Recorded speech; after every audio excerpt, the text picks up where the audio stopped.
Redefined is hosted by me, Zainab Salbi, and brought to you by Find Center, a search engine for your soul.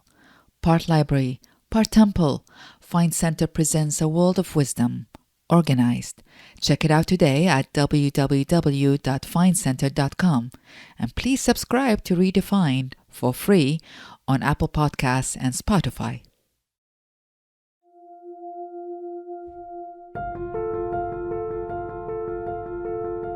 What's most important about life? What is the essence of life?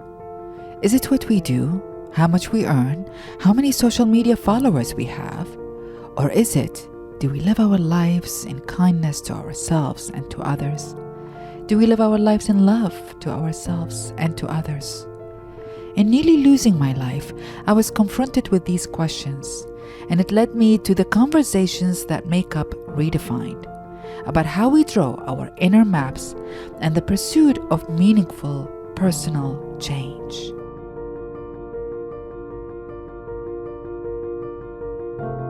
My guest this time is a woman I met in a bus from Gaza to Cairo, Reverend Angel Kyodo Williams. Rev Angel is a Buddhist spiritual leader and a social visionary.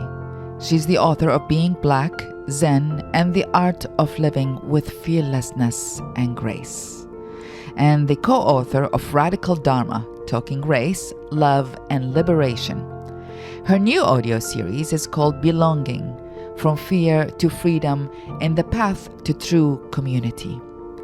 The story of our encounter is one of shadows and lights, self-reflection, and the cause of living in truth. We talk about that and about how to process and use our anger, how to distinguish between our rage and our wrath, and mostly the difficult work of finding the path to belonging to ourselves and to our heart's center. I am so excited to share our recent conversation with you. Do join me.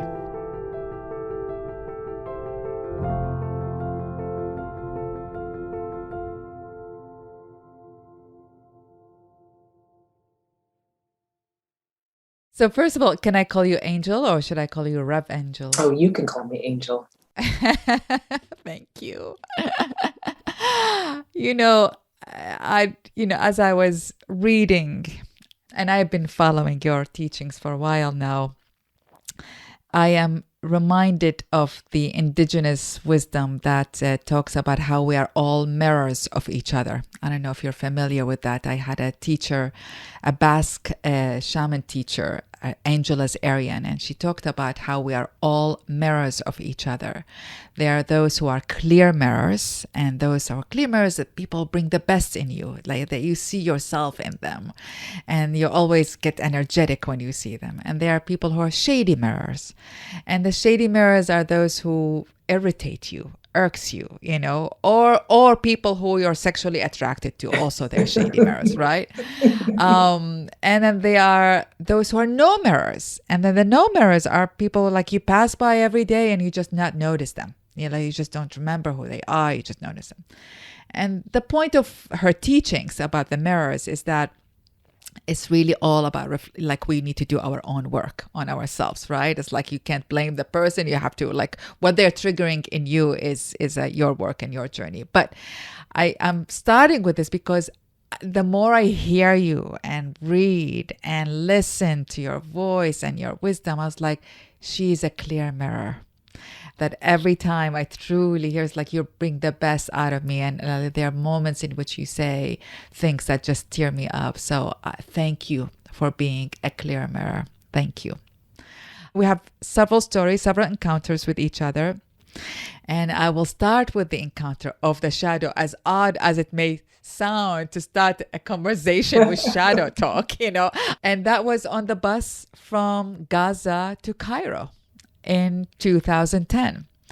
We were sitting next to each other as part of a team who are humanitarian and activists trying to assess and understand the bombing of Gaza and the damage that was done to civilian lives. And I don't know if you remember that story, but we were sitting next to each other. and you were in pain, and we were escorted by Egyptian police from the borders of Gaza all the way to Cairo, and long drives, and the bus did not have a toilet, and they did not allow us to use the rest stop. And here's my story, right? So I see my sister in pain next to me. And I remember every time they changed province, a different security guard came in, and I remember the first time I went and I said, can you please let me use the bathroom? I sort of used it on myself. I was like, oh, I need to use the bathroom. Please let us use the bathroom. And I was really nice. And they're like, nope, the government ordered that we cannot let you use restrooms. Rest stops. You cannot get off the bus. And so, I go back to the chair and I'm seeing my sister in pain in here, and the next stop comes and a new security groups come and take over from the last one. And I go, and this time I sort of do drama. I was like, I really need to pee. I have to go to the bathroom. I have to pee. Please, please, please. I'm going to pee on myself. And they're like, absolutely no presidential orders that we are not to let anybody in this bus off the bus until you arrive Cairo. Third stop, again, new security officers take over. And this time I remember my over drama. I was like, I'm going to strip naked right now and pee right now in front of you, in front of the whole bus. I'm doing that. And I was the only Arabic speaker, I think. I was one of the handful of Arabic speakers. So I use my leverage here, right? And cultural leverage, being someone who from Iraq and native speaker of Arabic. And finally, and here's the moment, the fourth one, I remember now. I get very emotional talking about it because I was upset because I use kindness, and then I use shame, and then I use, drama, and nothing has worked. And I go to the fourth security officer and I look at him in the eyes as he got on the bus, and I say, I am writing your name because I know the president and the first lady, which I was bullshitting, and I will tell them what you have done to us, not letting us get off the bus. And your life will change from that moment. And I was scary. And in that moment, one of the other passengers took a picture of him, and the guy got scared. 20 minutes later, he puts us, the bus stops in a rest stop. Everyone gets off the bus. All what I cared is you were okay, honestly. People were taking tea and all of that. And here's the thing. That security guard comes to me, scared. Oh, and he tells me, please don't report me to the president. Please don't tell me. Are you okay? Are you happy? I did what you told me to. Please don't report me to the president. And I tear up, It's been many years and I still tear up because I contributed to a humiliation of a man, right? Even though I was standing up for everyone in the bus, and even though I did the right thing the fact that this wrath is in me, and I led to this guy being scared shitless, it's a shadow part of me that I had to work a lot, many years on. I mean, it's 11 years later and I'm tearing up talking about it, right? So my question, I guess, is, and I worked a lot on it, how do you reconcile, this, the work on our social justice, on social justice generally, and the kindness that we need for ourselves and for our lives personally, right? And then the wrath that sometimes it comes out of us, it comes out of me, the anger, the rage. No, I'm not judgmental of these things except when I lead to someone else's humiliation. It's his humiliation that's made me scared of myself. So my question, Angel, to start with is how have you reconciled these things? I mean, how do you reconcile between that social change and between going about it in a particular way that does not bring the bad taste in your mouth as it had in my mouth. I really feel that. And I remember very well, I felt the you taking it on. I mean, and you remained, forever nearby me, even though we haven't seen each other in so long, because that you said, I don't know if you remember, but are you kidding? It's literally something that lives with me, and I return to often. The entire experience and journey, and at the core of that, what this sort of kinship and connection that was there, and that was part of it. It was rare for me in my own life to have the experience of someone doing that, and for me, and as someone that has so often done it for other people and stood for other people, it was both potent, and I felt deeply grateful, but I was processing it like in live time, and the reconciliation for me has been through time, through practice, and many times of having it tested and returning, of the recollection of the person's humanity, and distinguishing it from the behavior and the activity in time. And so that is how I relate in general, right? Is this partitioning of the person, and being able to conduct myself in a way that addresses the behavior, the action, the thing that is that I'm charging against, and that I want to bring fierceness to it, that I want to bring wrath to at times, in order to move the needle, move the room, make the change happen, like tip it. But I need to be able to live with myself. And I made that decision a really long time ago, that, when you said the taste in your mouth, it's like, oh, I need to be able to live with myself, to be able to abide in myself. And that anything that I do has to be done in such a way that I can continue to abide within myself. And it came from some experience that I had long, long ago. And the long story short is, there was this business thing, and we were going to buy the property of this guy, and his business was failing. And my business partner, who had the money, I didn't have the money. The fellow offered a price, and I said, oh, that's a good price. And she said, well, we can do lower. And I said, yeah, but he's, this stuff is worth way much more. And, and so when he said that number, it was the same number I have. So I feel good about it. She said, but this is business, and you have to do what you do for business. And I said, I have to do what allows me to live with myself. And she left the business partnership and took the money with her. She threatened with it. And I was so crystal clear that all of the calamity that brought, and challenge and whatever, that was the right thing for me. And I've been living through it and with it ever since. And so it's really active for me. And I think it as a result, it's active in how I speak about things, not from like, here's my teaching and let me tell you this, but this is, I want for all of us that want the world to be changed, to also be able to live with ourselves. What will we have changed?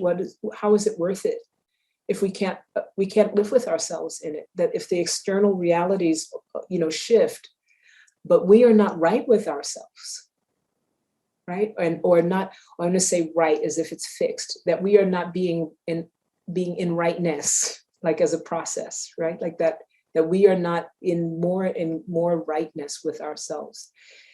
It doesn't matter what we change externally, actually. We will have objectified change and excluded ourselves from it. And I deserve to be a part of that change too. That's beautiful. I mean, you said so many things. First of all, I want to thank you for the biggest thing I'm taking from this, which is I have to live with that taste that it leaves in me, right? I also have, for myself, to that point, distinguished the use of the words. It's all made up in some way, but it's useful. The distinguish between anger, wrath, and rage. I agree with you. Completely. So for me, wrath is that constructive use, right? Anger for me is like it burns, right? And including me. Wrath I can wield, but I can also put it down. So if I'm And how not about able, rage? and rage, I get this from Ruth. Her last name is not coming to me. It's going to come to me. Healing Rage is the name of her book, though, and that rage is from it's out of time. It doesn't have anything to do with, it's not to do with now. It's like it's out of time. So rage is like you brought that with you. That's so not, it may have been triggered by the person in front of you, but it's so not about this situation, this moment, this time, that it is from elsewhere, including from ancestors, right? It's including from your lineage. And so that rage is, which is, I think, the trickiest one, because we can feel so, overpowered by it and strong. And, those are my words. People should choose their own words. But I think having a distinction so that, the relationship we have to anger is not this blunt instrument of like, anger is either bad or anger is good, right? Because there is a righteous wrath. There is a righteous wielding of one's passion and fierceness. And if it's burning you and everything and everything in its path, what's Absolutely. going to be left for you to live in? I'm curious about how have you handled the process of dealing with your shadow? Mm. How did you incorporate it into your work and your attitude about it? Yeah, I feel that I was gifted early with an experience in my life that made me contend with it maybe earlier than a lot of people have had to. I was abused when I was a child by a woman that my father was, dating, cohabitating, whatever you call it with. And, fast forward 15 years later, 12 years later or so, she was kind of removed from my life. And fast forward, I ended up in the neighborhood that was her family's neighborhood. And as I was traveling on the bus and train, I found myself just racked in like fear. And so I'm 15. And I decided that I couldn't abide by this. Like I couldn't live like that, like looking over my shoulder, thinking I saw this person. So, there's all sorts of things about the story. But in this instance, I went to her house and I didn't see her the first time, but I saw her the second time. And I made it my business to forget. She wasn't this, whatever demon. And I could see the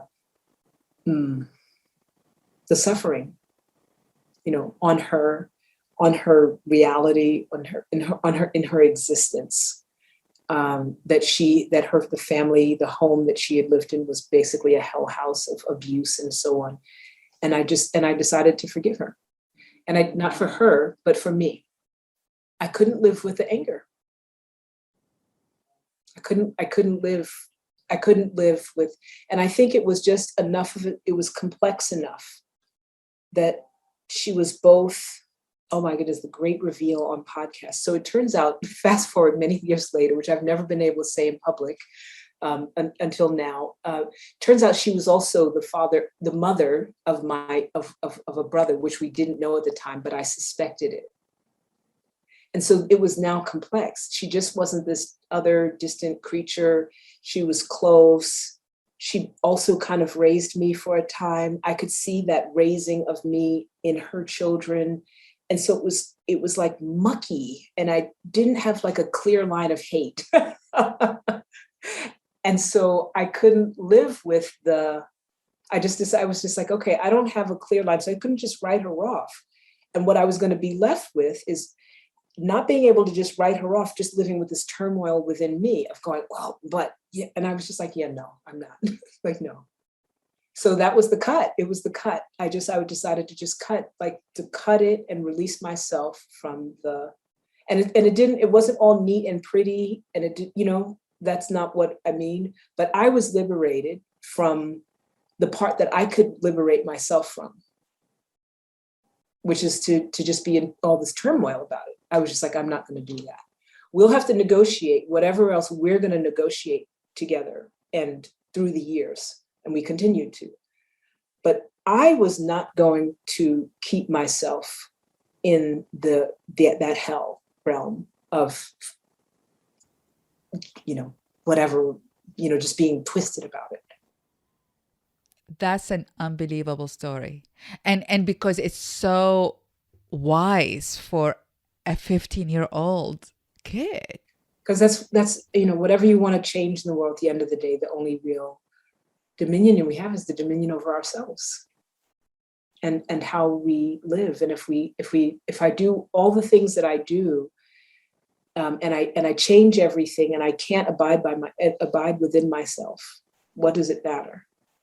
And on the other hand, if I go through everything and nothing seems to be externally changed, I can't put my finger on what I changed, but I can live with myself in all the directions of my effort, the direction of my failures, the direction of my learning, the direction of like the hopes that I had that didn't actually come to fruition, but also the direction but I chose to live in love.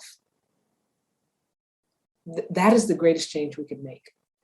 I know that doesn't stack up on statistics, but that is the greatest change we can make, because we will have.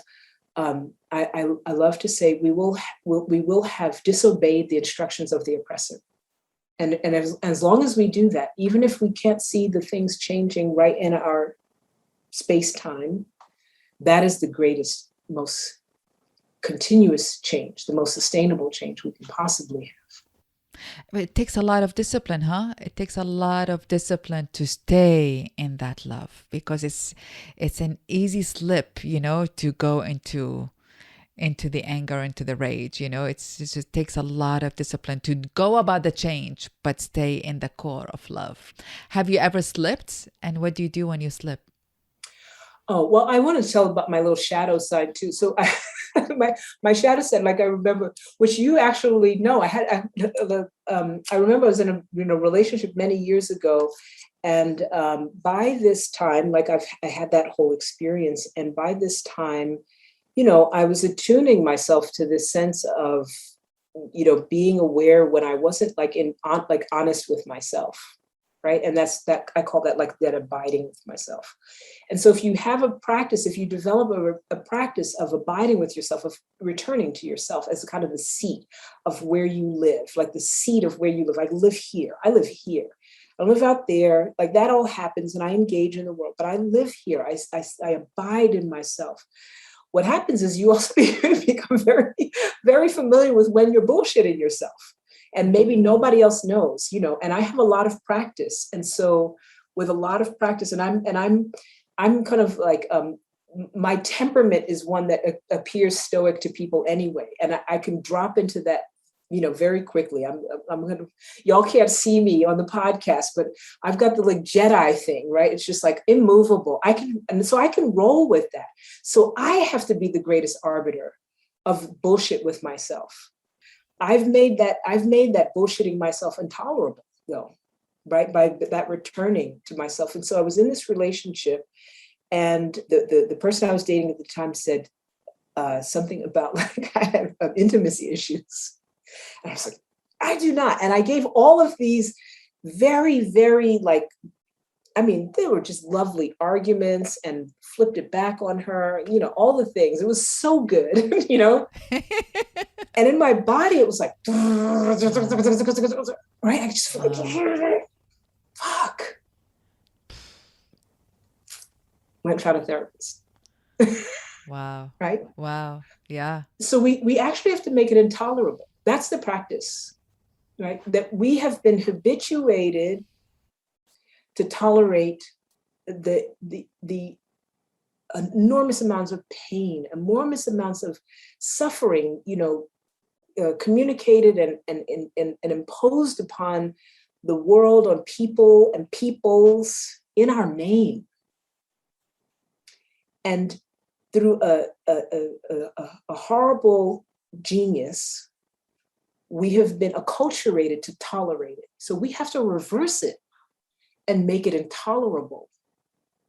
And that making it intolerable to ourselves will carry us through all of the winds and storms of the ways in which we will be pushed back against. When other people, we will go our own way because we'll know our own way. But we can only do that if we're comfortable being in ourselves. Well, that entails, what you're sharing is also entails being Mm-hmm. in truth to ourselves and in truth with others. And for decades, I worked on, I have mission statements for myself, like mottos for, of apparatus for myself, and mine for the longest time, and still is, that I need to tell the truth, live the truth, be the truth, my truth, right? I'm curious about your own journey because you have gone through so many trials and tribulations, right? From Oh my goodness. your childhood, from the abuse, from the sexual molestation, from, moving from one neighborhood to the other, from, social justice, from racial justice, like all gender justice, sexual justice, all of that. I'm curious about the moment that you decided it's like, I am going to speak the truth. And especially, your first time articulating that, I think in public, I'm not sure, is in your first book, Being Black. And so I'm curious about that moment that made you decide that. That moment, all of those moments, they come from this story that I shared. In many ways, the release of, or sort of the way that I refused to live in fear then meant that I had to navigate this like unknown space. And inside of that unknown space, because if it would be easy to stay in the fear, it would be easy to stay in the hate, rage of the person and all of these things. And then I was left with this unknown space of, oh, and now if I have done this, I have to take responsibility for what that means, for having decided that I'm not going to just live in the fear. And the flip side of not living in fear is actually living in truth. And I think many people don't realize that that's really what it means. And that is where the work begins, because you're basically going to face death over and over again. And that death, and what I mean death, is that you're going to challenge your belonging to all sorts of spaces and places as a result of choosing to live in the truth. And so for me, that was the beginning of it. It was like, this is it. And then when I want to say the first action of truth that was on the other side of that, of relinquishing the fear, was telling my mother that I forgave the person. Like getting that, not just keeping it to because this had loomed over our lives as this like whole story. It was a story of, I didn't grow up with my mother. So it was like this time my mother came and like had my back and saved me where my father couldn't see what was happening. And so my mother, came and, did something wrong, but it was a part of our belonging to each other. And so by telling my mother that I forgave her, I was challenging the belonging of my mother. And I think that truth is, and I know I've said this in places before, I didn't have words for it then, but I've come to realize that my stance in truth is actually simultaneously a stance of challenging notions of belonging and who I belong to, and deciding that I have to belong to myself first. And so that in any given time and space, that what we're doing when we tell the truth, right? It's like you said, like, oh, I'm the one that's keeping it. But why, right? Like, what are you keeping yourself from? You're keeping yourself in whatever it is you belong to, in a family, in a partnership, with your lover. You're keeping yourself in belonging. And so once we have a belonging to ourselves, I call it like our own belonging, then this whole telling the truth thing becomes something that is, I feel like we're returned to an innate capacity to live live into ourselves. I love that you said live in truth. Live into ourselves and live into the truth, rather than it being this thing that is that we're always in tension with. Right. And so yeah, that's I've got to become a little bit. Yeah, it's a little funny because I just can't. I don't really abide by not truth well anymore. Me neither. I can't. And it's interesting you mentioned your mother because that's the closest person. It's one thing that someone else that's, maybe a friend or a colleague, whatever, but your mother is just the closest person. And that for you to deal with her emotions, how did you do that? I And the mean, betrayal. a I mean, it was betrayal, it I was fraught know. with betrayal. Yes. And How did you deal with that? maybe this is the worst thing. You have to be, you have to know that you're going to be, that you are going to lose things. I mean, the nature of truth is that we are the nature of conflict. We conflict, that's what human beings, we try to, anytime two things try to inhabit the same space at the same time, that's conflict. Conflict is not inherently bad. It just is. And so when two truths, it's not a capital T truth, my truth, your truth, when they try to inhabit the same space at the same time, there is a conflict. And I'm always aware that I'm subject to loss. And if you want to hold on to if you want to hold on to things and not lose, you cannot tell the truth. It's so true. There was a moment in my life, not so long ago actually, where my father called me and he says, you either continue to speak and you will lose my love completely, or you stay silent and I will be your father forever. And the speaking was, it was speaking about my truth, our truth actually, in public. And so he did not want to deal with the world talking about it. And the equation I had to go to with myself, I was like, okay, if I get silence, because and keep my father's love, then I betray myself. And I saw my betrayal of myself as directly connected to betraying God. I mean, I love God, and God for me is everything. And like, there's no, God doesn't have a form for me. It's everything. It's, you are, it's the air, it's the flower, it's everything. And so it's like the divine, let's say, it's like I was like, so either I lose love or I betray myself and I betray the divine, because that's truth for me, right?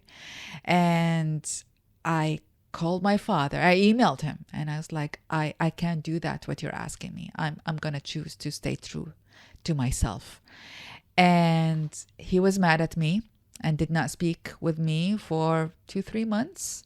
And then 2-3 months we saw each other and it was cold, and Lord and behold, a few days later it was okay and we're normal now. How did it go with you? So this loss, I agree Yeah. with the loss, and it takes a lot of courage to say, okay, I'm gonna lose. I mean, there's the journey towards one's own freedom in self is not necessarily always without loss. So Yes. how did you deal with that? How did it come to a resolution with your mom?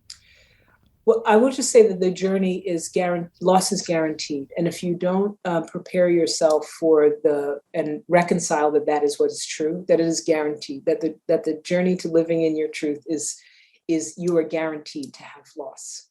When you were speaking, I was thinking for myself about this situation, and my mother was, she felt really betrayed, and I felt this kind of clarity that not only was it true, I mean, I couldn't go back and undo the forgiveness, but I also had to own like I had to own the truth of it too. It wasn't just that I had forgiven, it was then I could have just kept it quiet, and but that would not have been true. And so telling her was in some ways jeopardizing the relationship, but it was an act of being true to own the decision that I had made for myself. And so that was being in my truth. And the way that I navigated that was, she's going to be really upset, right? And I don't think she would have been as forthright and said that, but your father did. I was like, I felt that. I felt the heat of that. but it would have been intimated, because I think that's what we do. We threaten people with belonging, right? It's the shape of dominant culture, is to threaten people with belonging. So it was there, it was intimated, and I decided that I wasn't going to be worthy. I couldn't be worthy of whatever love it is that I would have if I wasn't in my truth. So whoever I would be, whoever I would become in order to abide by some temporal idea of like love or whatever, I wouldn't be worthy of that love anymore. If I like, who would that be? That would no longer be me anyway. And so whoever it is that you were taking that love from would no longer exist the moment that I gave myself up, my truth up, in order to accommodate your desire, your interest. And so I just think we just get to be ourselves, or we don't, right? Like, we get to be ourselves, or we don't, and then we have to bear the responsibility. And I don't say that I am. For those of you who can't see me, I'm Black, I'm queer, I have a mixed heritage background, so I get it from all sides, and lots of times I have all the things. And so, I don't come from wealth. I've like had to scrape, like all the things. So I don't say it lightly at all. I don't say it with, naively about that means really different things and tremendous impacts for different people. But at the end of our lives, I don't think we're going to look back and say like, oh, did I please all these people? Like, what could I be right with myself? And that's who I'm going to like live and die with, is myself. That's not a selfishness, right? It's a being in truth with myself, right? It's not against anyone. It's totally for myself, and that's the only person that I can be present for anyone else with. I mean, it seems for me that, as I hear you, it's like, we often, all of us, get the choices of freedom versus security. Now, obviously, it's ideal if the security and the freedom come together, but often that proposition is you want security and you betray yourself, or you want freedom and you're true to yourself. And it seems that you have, at an early age, chose your freedom. At an early age, chose the freedom to be in your truth. And it's not the first time you do it. I mean, I'm maybe it's the first time you do it, but I remember one of the things that I'm really like dying to ask you this question is, when you later on, studied Buddhism, and in your second book, Radical Dharma, Talking Race, Love, and Liberation, you talk about your teacher in Buddhism, and that she came from a very particular white middle class perspective in her attitude, or in her teachings, let's say. I'm curious about, because it's the same thing, it's about telling the truth. And you are studying Buddhism, yeah? And you're saying, there's another truth here. There's another truth here. Again, this is like sort of the same encounter with mother, I mean, it's I don't mean to compare the teacher with the mother, but idea it's that silver. it's there. Yes, okay. But I mean, it's again, you go about and say, I'm gonna tell my truth, and it's different. It's different when you're teaching me. I'm curious about that process, Angel. How did you come about it? How did you find that voice in you? In some ways, that was almost more painful than my own mother. And that's because things like your teachers or your love, like you chose them, like you didn't choose your parents. And so we have this bond that comes from, the parents, and you have the bond, but you kind of got them, right? It's chosen for you. Then you think, oh, like I'm this adult, and you think now that these are the decisions up to me, you kind of want the decisions that you make to be the right decisions, and and then it all works out according to your plans, and then it turns out that humans are still humans and they do what they do. And so that was even more painful for me, partially because of my age. By this time I was maybe 28 or so. And so I thought I knew something, which is worse when you think you know something. So I thought I knew something, and she was white. So I really, made this kind of like conscientious decision of what it meant to like have a white teacher, all my politicization and so on and so forth. And so getting to that moment in where it was like, oh, this familiar control thing, I felt some of a sense of like betrayal of myself in it, like in the choice, in having made that choice and thinking I could do that.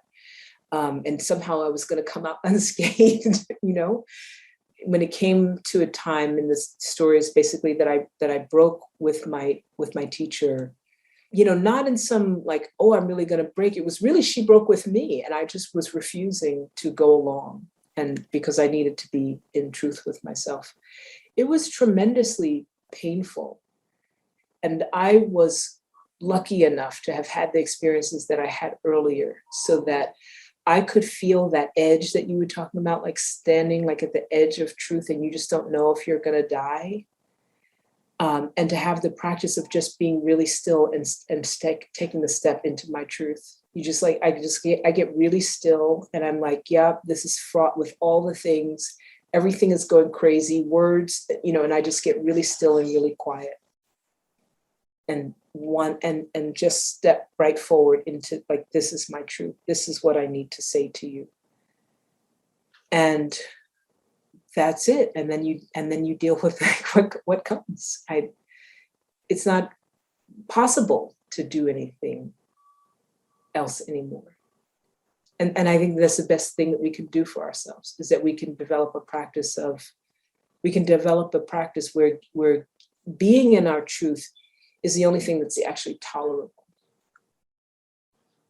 And we will fall off, by the way. So I said being in our truth, returning to our truth, because we'll fall off all the time. That's the nature of being a human. But returning to it is the only thing that's tolerable. You talked a lot about your journey that got you into spirituality. You talk about, moving from science into seeing a book about Zen Buddhism and you were attracted to that. But where was the moment? I'm curious about the moment where he says, this is a path I'm going to take seriously. And this is my path. Yeah.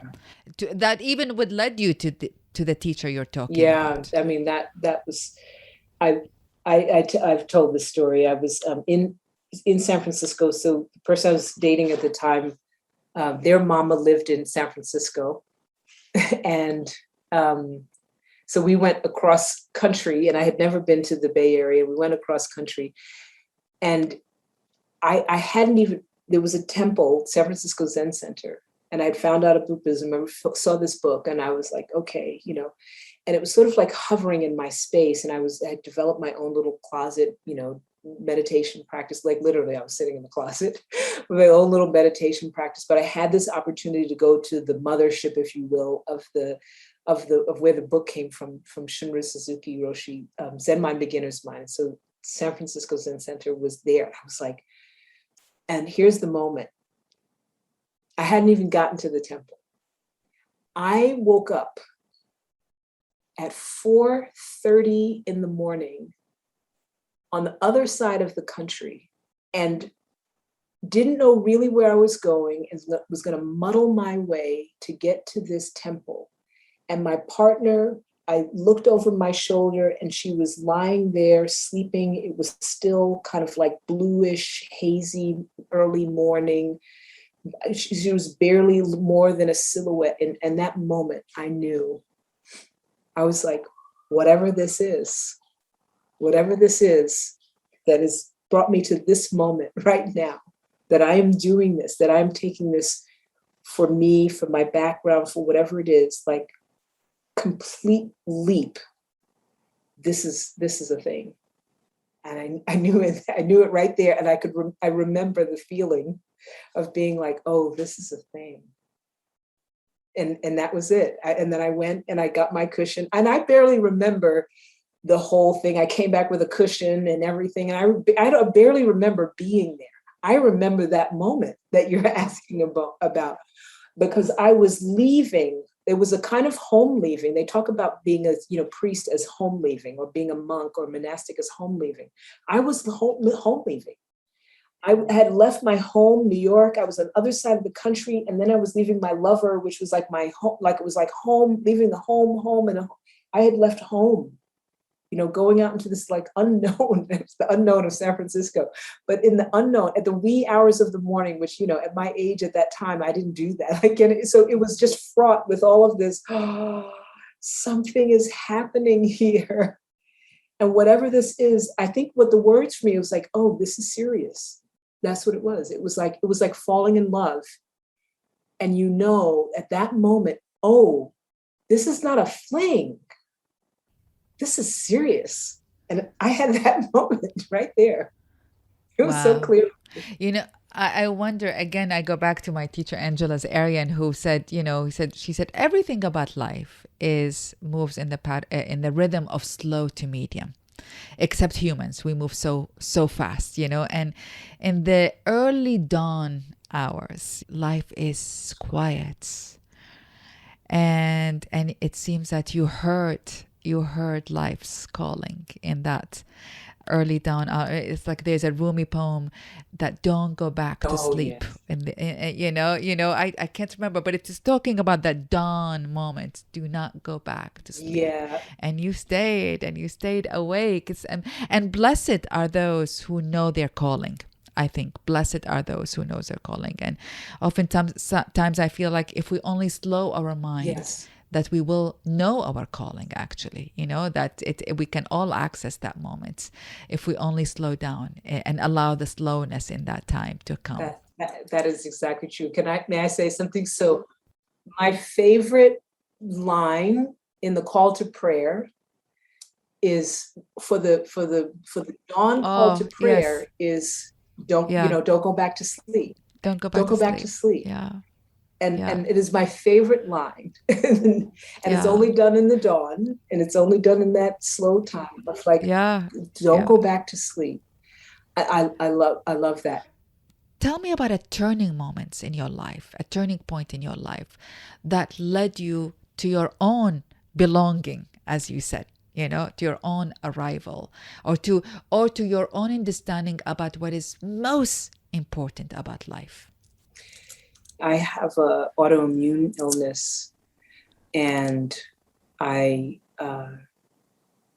some years ago, I don't remember now how long ago, 2012, somewhere in 2012, it started to flare. And I was really very, very, very, very, very ill. And I wouldn't say that I was near death. I would say that I was in a state of contending with all of the sort of robust vitality that I associated with myself and really banked on, had fallen away. I could barely, walk out to the door. I got help moving up and down the stairs. And I was lying in bed, and there, the basic idea was like, don't do anything, drink, take a lot of drugs, and don't do anything, don't move, don't, harm yourself, don't do anything. If you bump yourself, if you whatever, like everything between the disease itself and the drugs I was taking, anything and everything could hurt me. Everything could hurt me. And it took me a very long time to get out of bed in the morning. And this had been now going on for weeks. And so it would take a really long time. And I would have to like massage each joint, just to move myself out of the state of pain that had accumulated from inflammation overnight. And so I just it would take like an hour or more to get out of bed. And we had I lived in community at the time, and we had regular yoga practice. And so everybody was sort of, there was kind of like a death shadow in energy in the space as a result of this. I'm the leader of the community, and I'm in this sort of declining state, and no one knew what to do. And I was lying there, and I was like, waking up is like the hardest thing. It's like, God, I gotta deal with life again. And I was gonna, have to do this thing. And as I was lying there, I was like, oh, this may not be oh, this is going to pass. It was just at that stage, this is going to pass. This might be it. This might be, it's not about getting better. This might be the state. that I may be this person going forward, and maybe even decline from here, that, that that at that moment it fell away, that what I was trying to do was get better and kind of waiting to get better. And I dropped into, this is it. And so I rubbed my little joints and I took my ass downstairs, scary as it was, this incredibly like steep set of steps. And I went and I got on my goddamn yoga mat. And that was it. I took my life. My life was not in some other time, state, era, way of being. My life was in that very moment. And it was the only life I could live. And that was it. What I love about that story, it was not only you were in the presence of the moment, but actually it's also, this is life. Life has painful moments and beautiful moments, and this is life. It's uncomfortable at times and it's utterly joyful at times, and you just took it on completely in that moment. That's beautiful. And that's beautiful. The waiting for it to be different was more suffering. Right? It was like I was like waiting for it to be different, and that was sort of like holding life in this state of like suspended animation, hoping that it would be something. And I wasn't actively hoping. I had enough practice. It wasn't like I was pining for this other thing, but I was waking up with this sense of like, okay, and then I have to do this to get better. And it was like, no, this is the life. This is it. I have to live with this body, this experience. And if I fall down the steps on the way down, there it is, but I'm going to live. I'm going to live. And I think that's, if we can live in this moment rather than the moment that is to come or the moment that has been, that if we can recognize that really truly is the only moment that we have. I have last quick question, rapid questions. Yeah. And this is more to share with everyone about, things you do to keep you going. So, for example, do you have any favorite song that you always go to for, a moment of power or a moment of joy or even sorrow? What's your favorite song? So good. There? So there's this song by a Christian rock group for King and Country. And they have a song called Joy. And I play that song and I jump around, usually not fully clothed, in front of my 15-year-old African gray parrot almost every day. A prayer, a poem, a piece of art that lifts your spirit. Oh my goodness. I have, there's a woman named Miani Carnival who does this amazing work. She's in upstate New York. She's not far from Omega. That's where Omega Institute was where I found her. I purchased a beautiful piece of art, and it was like one of those things where you like spend more than you understand, what it is to spend. And I learned about the value of gifting yourself with what moves you from her art, because I missed the first piece that I fell in love with. And I committed in that moment to never do it again. And it changed my life. And so I have this ongoing practice of gifting myself things that I love. But that piece of art, stunning. It's beautiful, beautiful, beautiful. How about movies that you go for, either for a good cry or renew your spirit, or, the movie? We all have that movie that we go over and over. Oh my goodness. We were just having this conversation about the Titanic. And so I think it's just sitting in my head as like this, as the thing, and the scene of because I used to play violin where the band is playing as the ship is going down. And so that is very present. I bet if you asked me in another moment, it wouldn't be, the thing, but it is sitting here present right now. So I hear you. Yep, absolutely. And it's because they just lived in the moment, right? It was like, here it is. That's true. We're going down, and what we're going to do, we're going to go down playing. Beautiful. Mentors or teachers who have inspired you? Oh my goodness. Yeah. Alice Walker. I love Alice. We actually never talked about that, but we have Alice as a friend, as a dear friend. Yes, yes. it almost feels trite to say, but it is for sure. Alice has, really been a mentor, teacher. Robert Gass has been a beautiful mentor. He's a wonderful.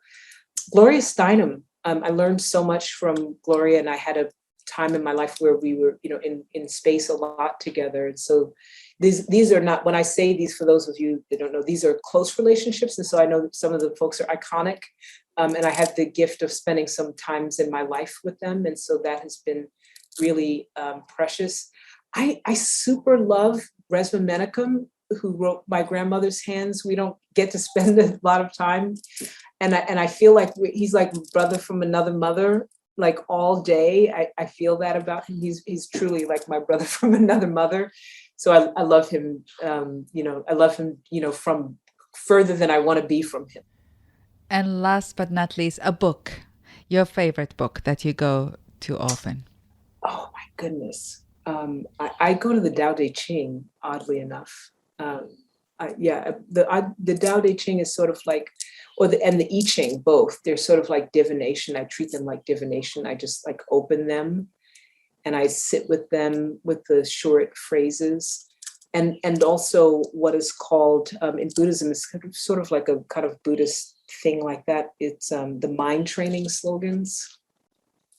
I love them because they're these pith things that came from whenever they came from long ago, and I can drop in and say, like, what does that mean now? I think they're kind of like my version of a Bible. Beautiful. Angel, I'm so grateful for you. This has been most profound conversation that will stay with me for a very, very long time, if not part of who I become in the future. Thank you. Thank you for this. This has been truly a gift for me.